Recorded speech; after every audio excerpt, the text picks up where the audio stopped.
অবশ্যই মোদী সরকার ছিদ্র ফুটো সরকার। এই সরকারের এখন ছিদ্রই আছে, ছিদ্রই থাকবে। এবং ভারতবর্ষের মানুষ যেই মেজরিটি, যেই নিজের ম্যান্ডেট বিরোধীকে দিয়েছে, এবার কিন্তু বিরোধীকে দিয়েছে, বিরোধীকে শক্তিশালী করেছে এবং সংবিধানকে বাঁচিয়েছে। মোদী সরকার রেলওয়ে ফুটো করেছে, আমরা মেনে নিচ্ছি। মোদী সরকার পার্লামেন্ট ফুটো করছে, মেনে নিচ্ছি। মোদী সরকার শিক্ষার ভবিষ্যৎ নিয়ে পেপার লিকসের মাধ্যমে ছাত্রদের এবং শিক্ষা ব্যবস্থাকে ফুটো করে চলেছে, আমরা মেনে নিচ্ছি, সহ্য করে নিচ্ছি।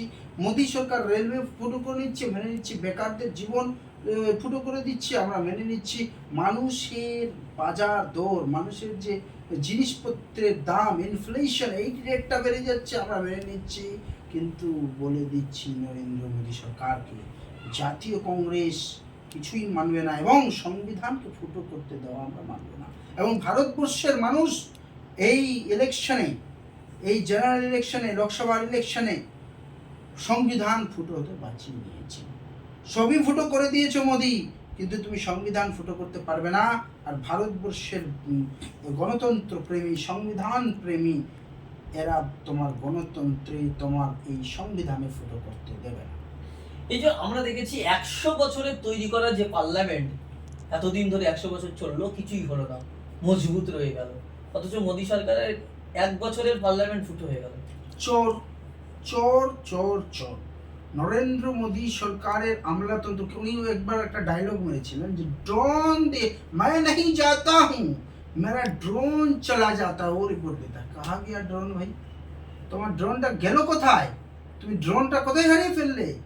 নরেন্দ্র মোদীকে ভারতবর্ষের মানুষকে জবাব দিতে হবে। 1200 কোটি টাকা ভারতবর্ষের মানুষের জিএসটি ট্যাক্স নিয়ে, প্রত্যেকটা লোকের কাছে ট্যাক্স নিয়ে, জামাতে ট্যাক্স, এটার ট্যাক্স, খাওয়াতে ট্যাক্স, ওঠাতে ট্যাক্স, দুধে ট্যাক্স, ওষুধের ট্যাক্স, সব জায়গায় ট্যাক্স নিয়ে নিয়ে তুমি 1200 কোটি টাকা তুলে উসুল করে নিয়ে, তোলাবাজি করে নিয়ে, ট্যাক্সের মাধ্যমে, ট্যাক্সের টাকা কি ফালতুতে পেয়েছিল যে তুমি এটা ধান্দা করেছো? এই নিশ্চয়ই এর ইনকোয়ারি হওয়া উচিত। আমি তো দাবি করছি যে পার্লামেন্টারি কার্যক্রম, একটা পার্লামেন্টারি বডি, নিরপেক্ষ বডি ইনকোয়ারি করা হোক, একটা পার্লামেন্টারি কমিটি তৈরি করে ইনকোয়ারি করা হোক এবং ইনকোয়ারি করে একটা রিপোর্ট দেওয়া হোক যে এখানেও কি ধান্দা হয়েছে কিনা। সব জায়গায় এই দেখুন না, এটা কেউ বলছে না কেদারনাথের মন্দিরে কত গোল্ড চুরি হয়ে গেছে, হারিয়ে গেছে, এটা কে করবে? এর জবাব তো দিতে হবে। এইভাবেই 1200 কোটি টাকা যে খরচা হলো, আদৌ খরচা হয়েছে ঠিকভাবে ম্যানেজমেন্ট হয়েছে, ঠিকভাবে কিছু হয়েছে, এর কিন্তু তদন্ত হওয়া দরকার। এটা ছেলে খরা নয়, হাসির ঠাট্টার বিষয় নয়।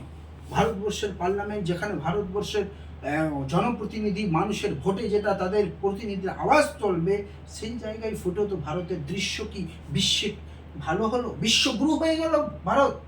বিশ্বগুরু যে নারা লাগিয়েছিল, মোদী কি বিশ্বগুরু? কি চাইছেন উনি? সব জায়গায় ছিদ্র করে দিয়ে ওনাকে জবাবদিহিতা করতে হবে। আর বর্তমানে বাংলার বিজেপির নেতাদের আমি বলতে চাইছি, আজকে দেখলাম শুভেন্দু অধিকারী বিধানসভায় মূল্যবৃদ্ধি নিয়ে একটা মিছিল টিছিল করেছিল। তো শুভেন্দু অধিকারীকে আমি জিজ্ঞেস করতে চাইছি, তো এটার জবাব তুমি কেন্দ্র সরকারের কাছে চাইছো না কেন? গ্যাসের দাম থেকে শুরু করে এইগুলোর দাম যে বেড়ে যাচ্ছে, তুমি চাইছো না কেন? তুমি এইগুলো চাও এবং বিজেপির নেতাদের মুখ খুলছে না কেন? এই যে এত দুর্নীতি, এই ইলেকশনের আগে ইলেকট্রাল বন্ড নামে এত বড় স্ক্যাম, এই স্ক্যামটার খোলাসা, এই স্ক্যামটার প্রকাশ হয়ে যাওয়ার পরেও ওর বিরুদ্ধে আওয়াজ কেন তুলছেন না কেউ? তুলতে হবে। আর শুভেন্দু আজকে বলছেন যে এত দাম খাবো কি, মমতা যাবে কি? এত দাম খাবো কি, এই জবাবদিহি যেমন মমতা ব্যানার্জির আছে, আমি বলছি যে নেই তা নয়। মমতা ব্যানার্জিকেও জবাব দিতে হবে, উনি কেন কন্ট্রোল করছেন না? টাস্ক ফোর্স কেন নামাচ্ছেন না? কি সিস্টেম? কেন পশ্চিমবঙ্গের বাঙালিকে, বাংলার জনতাদেরকে এত টাকা পেয়ে দিয়ে খাবার খেতে হবে, সবজি কিনতে হবে বিভিন্ন টাকা দিয়ে, যেখানে কৃষক টাকা পাচ্ছে না, যেখানে চাষিরা টাকা পাচ্ছে না, সেখানে আমরা কিনতে যাব, এত টাকা দিয়ে কিনতে হচ্ছে কেন? এটা মমতা ব্যানার্জিকে অবশ্যই করতে হবে। কিন্তু শুভেন্দু অধিকারীরও এটা একান্ত কর্তব্য নরেন্দ্র মোদীকে প্রশ্ন করা যে বাংলায় বাজেট থেকে বাংলাকে বঞ্চিত রাখলেন কেন, এবং বাংলার আপামর জনতার জন্য, এবং আমি শুধু বাংলার কেন, আমি বলবো ভারতবর্ষের জনতার জন্য কেন ইনফ্লেশন কমছে না, জিনিসপত্রের দাম কমছে না? এটা তো মোদী সরকারের এটা গুরু দায়িত্ব। এটা কেন্দ্র সরকার অনেকটা প্রভাব তৈরি করে যে জিনিসের দাম মূল্যবৃদ্ধি কিভাবে নিয়ন্ত্রণ করা যাবে সেটা শুভেন্দু অধিকারী মোদির ব্যাপারে বললো না কেন?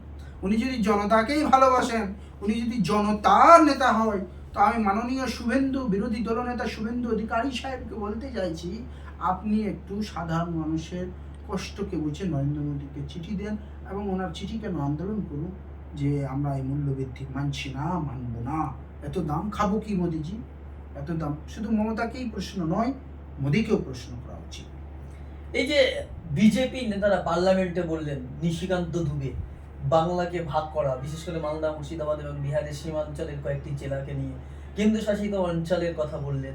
আবার আমাদের রাজ্যের বিজেপি রাজ্য সভাপতি সুকান্ত মজুমদার তিনি উত্তরবঙ্গকে নর্থ ইস্টের সঙ্গে জুড়ে দিয়ে উন্নয়ন করতে চাইছে। এই যে বাংলা ভাগের যে চক্রান্ত, এটা নিয়ে কি বলবেন? বাংলা ভাগ করবে যারা, তাদের ছাড়বো না আমরা। বাংলা ভাগ যারা করতে আসবে তাদেরকে ছাড়বো না। বাংলাকে ভাগ করে বাংলার অর্থনীতিকে ধ্বংস করা হয়েছিল আরএসএসের মাধ্যমে। আজকে সেই আরএসএসের সেই সাভারকরের সন্তানেরা আবার বাংলা ভাগের ডাক দিয়েছে। এই আইডিওলজিক্যাল টেরর, এরা হচ্ছে এরা বাংলা ভাগ করার কথা বলছে, মানে কতটা ধ্বংসাত্মক চিন্তা ভাবনা করছে ভেবে দেখুন। সুকান্ত মজুমদারকে আপনারা ধ্বংসাত্মক বলছেন কেন? বলুন উন্নয়নের স্বার্থে। উন্নয়নের সাথে কিসের নেই, বাংলাকে ভাগ করে দেয়। আজকে উত্তরবঙ্গকে যদি আলাদা করে দেওয়া হয় তাহলে উত্তরবঙ্গের মানুষ কি খুশি হবে? হ্যাঁ, আমরা বলবো উন্নয়ন করা হোক, উত্তরবঙ্গে ভালো করে উন্নয়ন করা হোক, এমস হোক, বিভিন্ন উড়োজাহাজ বা ফ্লাইটের জন্য এয়ারপোর্ট হোক, মালদাতে এয়ারপোর্ট হোক, এগুলো বলবো আমরা। কিন্তু আমরা বাংলা থেকে আলাদা হতে চাইবো না, আর চাইবে না। আপনি সার্ভে করে দেখুন, চাইবে না। কেন বলছি? আমি উল্টো কথা বলছি। আমি বলছি বাংলা ভাগ নয়, বরং ঝাড়খণ্ডে বাঙালি আছে কি নেই? বিহারে অনেকগুলো আছে, বাঙালি আছে। আসামে বাঙালি আছে, বাঙালি এলাকা আছে। আপনার ত্রিপুরায় বাঙালি আছে, আপনার উড়িষ্যায় বাঙালি আছে। এদেরকে বাংলার মধ্যে সামিল করা হোক, আপামর বাঙালি সমাজকে এক করা হোক। বাংলা ভাগ নয়। কারণ আমি উড়িষ্যায় গিয়ে দেখলাম, আমি বললাম তুমি বাঙালি আছো, বাংলায় কথা বলছো, বাঙালি পড়তে পারো? বলছে না। বাংলা পড়তে পারো? বলছে না। কেন? পড়াই না সরকার। ঝাড়খণ্ডে জিজ্ঞেস করলাম, বলছে পড়াই না। ফাকুর দিকে দেখুন। তাহলে তাদের বাংলা, তাদের মায়ের ভাষা, তাদের মাদার টাং, যে ভাষার জন্য ভাষা শহীদও হয়েছে, ভাষার জন্য শহীদ, এটা বিরল। কিন্তু ভাষার জন্য কোথাও শহীদ হয়নি। বাঙালি নিজেকে শহীদ করেছে ভাষাকে বাঁচানোর জন্য। সেই ভাষা, সেই মাতৃভাষা সে পড়ালেখার সুযোগ পাবে না কেন? পাচ্ছে না। মানে বাংলায় এখানে আপামর বাঙালি সমাজের থাকা উচিত ক্যাটাগরি সি রাজ্য হিসেবে। বাংলায় আবার এদেরকে সামিল করা হোক। বাংলা ভাগ তো দূরের কথা, আগে বাংলায় সামিল করে দেওয়া হোক। এই বাঙালি বিস্তীর্ণ এলাকাগুলো বাংলায় সামিল করা হোক, এটা আমাদের দাবি। এই দাবিটা আমি রাখছি। সর্বশেষ আপনার কাছে একটা প্রশ্ন রাখবো, সেটা হচ্ছে যে এই যে প্রতিনিয়ত রেল দুর্ঘটনা, আপনারা বলছিলেন ফুটো সরকার, মোদী সরকার, এই যে প্রতিনিয়ত কোথাও না কোথাও রেল দুর্ঘটনা ঘটছে, এইটা নিয়ে সাধারণ মানুষের মধ্যে একটা আতঙ্ক। আমাদের চ্যানেলে আমরা একটা পাবলিক ওপিনিয়ন করেছি, সেখানে রেল যাত্রীদের মতামত দিয়েছি। তারা বলছেন আমরা ভয় করছি, কখন কি হয়ে যায়। আমার বাড়ির লোকজন ভয় করে, কিন্তু তারপরেও আমাদের কর্মজীবনের তাগিদে আমাদের এই আতঙ্কের মধ্যে ট্রেনে যাতায়াত করতে হয়। এই যে ট্রেন দুর্ঘটনা নিয়মিত, কি বলবেন এটা নিয়ে? রেলের দুঃস্বপ্ন, এটা আমি আমার ফেসবুক পোস্টে যদি দেখেন, আশফাক আহমেদ, তো এইখানে আমি লিখেছি, একটা কবিতা লিখেছি রেলের দেখার জন্য। কবিতাটা আমার তো মনে নেই, আমাকে দেখে শোনাতে হয়তো টাইমও নেই, কিন্তু এখানে আমি বলতে চাইছি একটা কথা। রেল একটা ভারতবর্ষের মানুষের জন্য, বিশেষ করে আমাদের সবার পশ্চিমবাংলার মানুষদের জন্য অপরিহার্য অংশ। রেলকে দায় ছাড়া ভাব নিয়ে কাজ করলে হবে না। রেলমন্ত্রী হিসাবে গনি খান চৌধুরী, মাননীয় মালদা গনি খান চৌধুরী, বরকতদা ওনাকে বলা হয়, কি ওনার ভূমিকা ছিলেন। রেলমন্ত্রী হিসাবে আরও ভালো ভালো মিনিস্টার এসছে, ইভেন মমতা ব্যানার্জিও রেল মিনিস্টার হিসাবে ওনার ছিলেন একটা ভূমিকা। আমাদের অধীররঞ্জন চৌধুরী অধীরদাও প্রতিমন্ত্রী রেলের ঢাকা হিসাবে অনেক অনেক কাজ করেছেন। এবার কথা হচ্ছে যে রেলের যে দায় ছাড়া মনোভাব, এর বিরুদ্ধে একটা গণ আন্দোলন দরকার। এই সরকার কোনো রকমভাবেই রেল নিয়ে কিন্তু ধ্যান দিচ্ছেন না, উল্টা ফুল্টা বলছেন, ভুল ইনফরমেশন। মানে লজ্জা করা উচিত। রেলকে কি জেনে শুনে শেষ করে দেওয়া, প্রাইভেটাইজেশন করার একটা পরিকল্পনা করছে সরকার, যার মাধ্যমে রেলের সম্পদটাও আদানি আম্বানিকে দিয়ে দিবে, এই পরিকল্পনা করছে বলেই এই দুর্ঘটনা কি হচ্ছে। এগুলো তদন্ত সাপেক্ষ জিনিস, তদন্ত হওয়া উচিত। আমি মনে করি রেলকে সবসময় ঠিকঠাক রাখতে হবে। আর এর জন্য আমি সমস্ত পশ্চিম বাংলাবাসী, যারা যারা আমার ভিডিও শুনছেন, দেখছেন এই ভিডিওর মাধ্যমে, আপনাদের চ্যানেলের মাধ্যমে এই খবরটা পৌঁছাচ্ছে, তাদের প্রত্যেকের দাবি, প্রত্যেকের উচিত টুইটারে একটা ট্রেন্ড করুন। কেউ রাস্তায় আসতে পারছেন, ইসে দেন, আপনি ডেপুটেশন দেন এবং আন্দোলন সবাইকে প্রতিবাদ করবেন। নিজের সোশ্যাল মিডিয়ার মাধ্যমে করুন, যেতে পারছেন না সোশ্যাল মিডিয়ার মাধ্যমে করুন, টুইটারের মাধ্যমে, ট্রেন্ডের মাধ্যমে করুন। তাহলে কি হবে, রেলওয়ে, হ্যাঁ আরেকটা জিনিস বলে রাখি, রেলওয়ে ডিপার্টমেন্টকে টেক করবেন, railway department, hashtag railway department করে একটা আন্দোলন, গণ আন্দোলন দেখিয়ে দেন। যদি এটা না দেখাতে পারে, রেল যদি আমাদের ব্যবস্থা যদি ঠিক না হয়, তাহলে ভারতবর্ষের মানুষের লাইফ রিস্কে থাকবে। এর তীব্র নিন্দা জানাচ্ছি এইরকম সরকারের মনোভাবের জন্য, যে রেলকে ধ্বংস করে দিচ্ছে। রেলকে শুধু নয়, এই যাত্রী প্রতিদিন নিয়ে তো আমিও যাই, যাত্রা করি, আপনিও করেন, আপনি সাংবাদিক, আমি একজন উকিল বাবু, দুজনেই যাত্রা করি, বিভিন্ন নিজের কাজের ক্ষেত্রে যেতে হয়।